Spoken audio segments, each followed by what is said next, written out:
Bonjour, nouvelle vidéo. Cette fois-ci, c'est Captain Marvel qui s'attaque à Rhino. Voilà, donc j'ai fait déjà une partie, 2 parties même avec, Captain Marvel et j'ai trouvé qu'elle était, plutôt bourrine. Donc il y a une fois où, malheureusement, bah, Rhino a manigancé, beaucoup trop vite et du coup, je l'ai perdue comme ça et une autre fois où du coup, elle a réussi à battre, Rhino. On essaye de faire une partie plus rapide. Là, on va considérer que, les règles du jeu sont connues et voilà, donc je vais juste, jouer et puis voilà. Le deck de Rhino, il est prêt, le deck de, Carol Danver est prêt aussi. On remélange un petit coup. Elle a une taille de main de 6 et 12 points de vie. Je lui ai réglé ses points de vie ici. 1, 2, 3, 4, 5 et 6. Alors, c'est pas très mélangé mon affaire. Alors, de toute façon, on a le droit de faire des mulligans. Mais bon. Écoutez, on va pas trop réfléchir, on va garder une de chaque. Assaut implacable, empêcher les conflits, puisqu'on a le droit de faire un mulligan. On va d'ores et déjà défausser ces cartes-là. Ça, c'est pour retirer de la menace. Ça, c'est pour faire des dégâts à un sbire, mais en fait, en vrai, j'en ai pas besoin maintenant, de toute façon. Et ça, c'est un rayon photonique qui me permet de faire 5 dégâts, ce qui est quand même beaucoup. Ça, c'est pour retirer de la manigance, c'est pas mal, mais c'est un petit peu tôt. Malheureusement, bah, je les ai eu toutes en même temps et du coup, je me demande si je vais pas garder l'autre, rayon photonique. Ouais, je vais garder mon autre rayon photonique et du coup, je pioche 3 nouvelles cartes. 1, 2 et 3. OK. Donc ça, maintenant, c'est mes cartes, je ne peux plus les défausser. Alors, en tant que Carol Denver, mon action, c'est que je peux choisir un joueur qui pioche une carte. Donc, je vais le faire moi-même, hein, on va pas se gêner. Manoir des Avengers. Donc, je mets ça pour dire qu'elle l'a déjà fait. Et puis, de toute façon, ce qu'elle va faire, c'est qu'elle va tout de suite se retourner. Parce que je ne pense pas... Ouais, j'ai rien qui contre-indique le fait d'être un super-héros, donc on va l'être. Mon action, c'est de dépenser une ressource d'énergie pour me soigner. Il piocher une carte. Mais bon, c'est pas non plus foufou.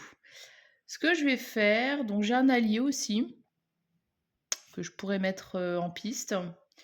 J'ai surtout envie de jouer tout de suite du coup bah, mon rayon photonique qui coûte 3.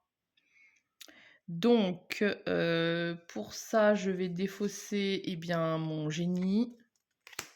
Et qu'est-ce que je vais défausser d'autre? Bah, mon manoir des Avengers qui pour l'instant ne me plaît pas vraiment. À chaque fois je le joue pas, mais bon bref. Donc je fais 5 dégâts à un ennemi. Par contre, malheureusement, je n'ai pas utilisé les ressources énergie, donc je vais pas pouvoir piocher, mais c'est pas très grave. Donc je l'attaque. Il avait 14, il tombe à 9.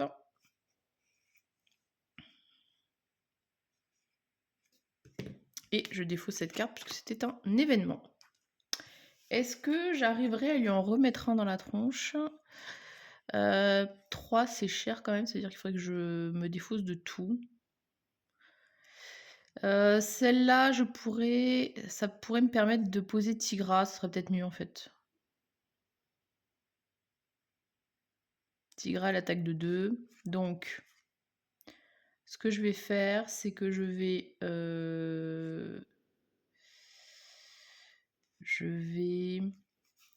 Non, je vais juste attaquer avec Marvel, Captain Marvel. Du coup, elle va attaquer de 2. Donc lui, il va passer à 7. Et...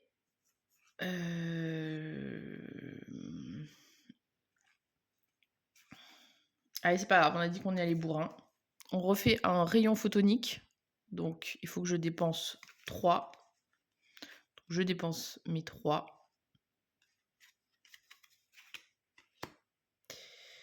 Je vais refaire 5 dégâts, donc il tombe à 2. Ah, j'ai dit là, on y va bourrin. Et comme j'ai quand même payé cette carte-là avec de l'énergie. Je vérifie. Oui, c'est bon. Eh bien, je vais pouvoir piocher une carte. Un uppercut, mais je ne peux absolument pas le payer. Mais bon, voilà. Écoutez, c'était un premier tour efficace. On lui a fait 12 dégâts.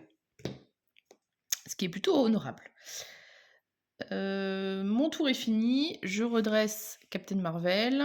Donc sa taille de main c'est 5, donc j'ai plus qu'une carte devant moi, donc je vais en piocher 4. 1, 2, 3 et 4. Donc ça c'est une carte qui est intéressante, qui permet d'avoir un trait aérien et qui est lié à plusieurs cartes. Donc ça c'est cool.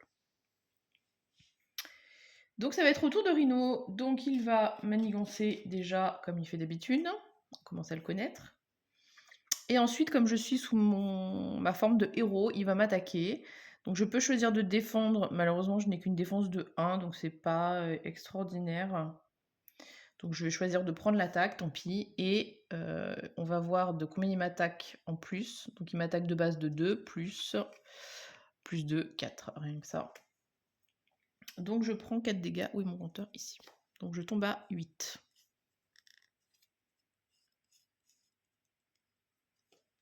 Ok. Donc ça c'est son attaque. Et maintenant je vais avoir du coup une carte événement. Un poseur de bombes. Une fois révélé, choisissez. Soit vous subissez 2 dégâts, soit vous subissez une menace sur la manigance principale.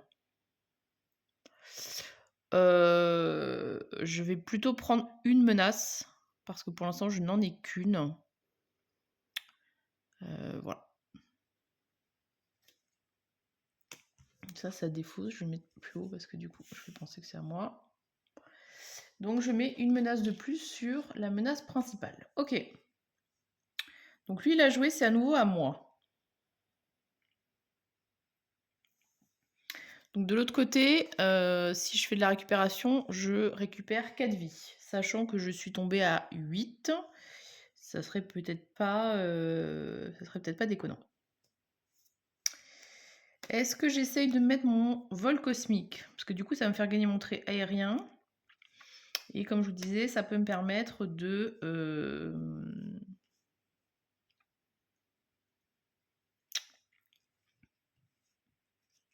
Alors le problème, c'est que Rhino, il a plus que 2 points de vie, donc ça m'embête un peu de lui faire le truc de 5, honnêtement.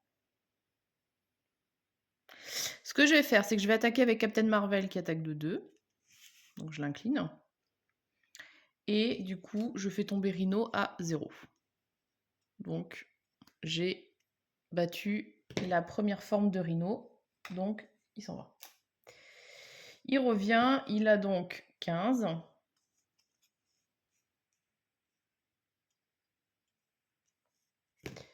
Et même chose, il va chercher la cassée et machin. Et il va la mettre en jeu. Ah bah, elle était pas loin. Donc cassée et emportée. Donc on remélange son paquet à lui. Et on va mettre 3 manigances sur celle-là. Et donc on rappelle que ça nous forcera à piocher des cartes en plus à chaque fois. Par contre, c'est pas son tour de jouer, donc on va en rester là. Donc j'ai fait attaquer Marvel. Enfin, pas, oui, c'est ça, Captain Marvel. Je pourrais me soigner de 1 si je dépense une énergie, mais bon, c'est vraiment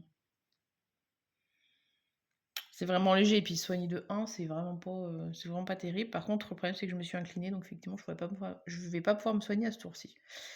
Ok. Ce que je vais faire, c'est que je vais lancer mon uppercut qui me permet d'infliger 5 dégâts. Ça me coûte 3. Ça tombe bien parce que j'ai une carte qui est hyper forte, qui me donne 3 ressources d'énergie.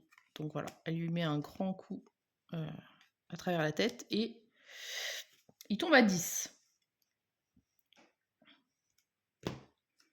Donc on se rappelle que s'il y avait eu... je sais plus comment ça s'appelle.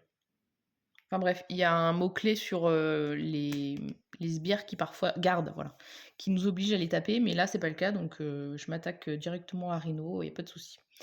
Donc j'ai joué ça. J'ai un autre uppercut en main, mais par contre, je vais pas pouvoir le payer.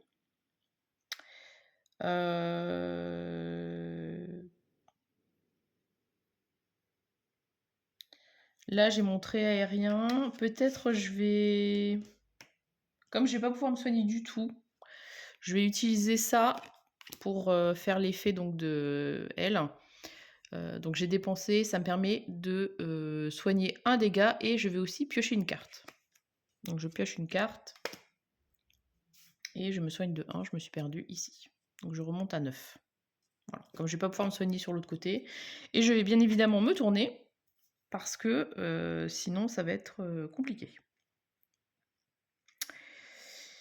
Quand je suis sous cette forme-là, je peux choisir et piocher une carte. Donc je vais le faire. Donc ça, c'est une carte intéressante qui me permet de gagner de l'attaque. Maintenant, mon uppercut va déjà lui faire 5 dégâts de plus. En fait, j'ai aussi mon rayon photonique. Quand je vous dis que c'était vraiment une bourrine Captain Marvel. Parce que du coup, là, actuellement, il lui reste 10 PV et avec ça, j'ai 10 dégâts. Donc, va juste falloir les payer, en fait. Ça va être le plus compliqué. Mais je pense que le reste, je m'en fiche, en vrai. Il va falloir tenir aussi sur la manigance. Donc ça peut être un peu casse-pied. Mais voilà, écoutez, on va voir si ça passe ou si ça passe pas. Donc, on va considérer que mon tour est fini. Je vais redresser cette petite Carole. Est-ce que je me débarrasse d'une carte ou pas? Parce que sachant que j'ai quand même des cartes qui sont un peu plus... qui me permettent d'avoir plus de ressources que juste un, quoi. Donc je vais garder mon uppercut, ça c'est sûr. Je vais garder mon rayon photonique, ça c'est sûr. Et ces deux cartes-là sont pas mal, mais en fait je veux juste les utiliser comme ressources. Donc je vais les défausser en espérant peut-être tomber sur des cartes qui me donnent 2 ressources directement. Voilà. Donc, quand je suis avec elle, j'ai une taille de main de 6. Sachant qu'en plus, je vais pouvoir piocher une carte tout de suite, donc ça va être cool. Donc, je pioche 4 cartes. 1, 2, 3 et 4. Bon, c'est des cartes sans effet plus de ressources que ça, mais c'est pas grave. Donc, maintenant, c'est au tour de Rhino. Donc, Rhino, il va faire sa manigance déjà de base. Et comme je suis sous ma forme d'alter ego, eh bien, il va faire sa manigance. Donc, il manigance de base de 1. Là, quand je dis ça passe ou ça casse, c'est vraiment ça, parce que si jamais il manigance trop fort, ça va pas le faire pour moi. Donc, 1 plus 1, 2. Ok. Donc, je fais la monnaie. J'avais pas trop réfléchi, j'avoue, mais lui, il manigance aussi. Donc, il manigance de 1. Donc là, je vais faire la monnaie pour qu'on voit bien. Je suis à 6. Si il a 7, c'est mort. Donc ça veut dire que s'il avait manigancé tout à l'heure avec 2, et ben en fait, c'était fini pour moi. Et je vais piocher 2 cartes rencontre. Et là, s'il y a de la menace, ben c'est mort aussi. Alors, une fois révélée, alter ego, cette carte gagne renfort. Donc ça veut dire que je dois repiocher. Ok. Ben voilà, une fois révélé, le méchant manigance. Donc il va remanigancer. Et du coup, ben voilà, j'ai perdu. Bon, c'est un peu expéditif. C'est dommage parce que je pense qu'au tour d'après, je pouvais le tuer. Hein. Donc voilà. Bah écoutez, ça vous a donné une autre version de... Je me rajoute quand même la manigance supplémentaire, hein, qu'on n'ait pas l'impression. Mais donc voilà, il a manigancé. En plus, il a un boost de 2, tant qu'à faire. Donc, au final, il a manigancé de 9. Donc voilà, ça vous a donné une autre idée de longueur de partie. Ça peut vraiment être hyper expéditif. Donc là, bah, bon, le tirage a fait que, parce que j'aurais pu avoir, vous voyez, j'aurais eu un sbire, ça m'aurait attaqué, c'était pas grave. J'aurais eu un autre, là par exemple, c'est une carte qui sert à renforcer son attaque. et ben, forcément, ça aurait été différent. Là, il se trouve que je suis tombée sur une menace et du coup, ben, ça m'a tuée. Mais si j'avais continué et ben, j'avais, donc 2 cartes d'attaque qui me faisaient attaquer très fort. Là, je pouvais piocher une carte. Bon, c'était pas foufou, mais j'aurais pu, quand même bien plus l'attaquer. Je serais repassée en mode héros et cetera et voilà. Bon, en tout cas, ça vous montre que, Marvel Champions, c'est vraiment un jeu, une fois qu'on le connaît, qui peut s'avérer, ultra rapide. Là, on est sur, 15 minutes de partie.